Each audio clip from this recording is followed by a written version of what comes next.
તો આ ઉજવણી વચ્ચે રાજકોટમાં કંઈક અનોખા દ્રશ્યો સામે આવ્યા હતા।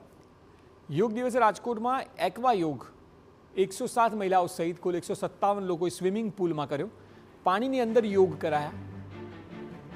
ખાસ વાત એ છે કે આજે મ્યુઝિકલ ડે પણ છે અને મ્યુઝિકલ થીમ પર આ યોગનું આયોજન કરાયું છે। બેકગ્રાઉન્ડમાં શાંત અને આધ્યાત્મિક સૂર રેલાઈ રહ્યા હતા। અત્યંત મુશ્કેલ ગણાતા આસનો પણ પાણીની અંદર ખૂબ જ સરળતાથી કરીને લોકોએ અદ્ભુત કૌશલ્ય દાખવ્યું। નિષ્ણાતોના જણાવ્યા પ્રમાણે આ પ્રકારે પાણીની અંદર યોગ કરવાથી અનેક પ્રકારના ફાયદા થાય છે।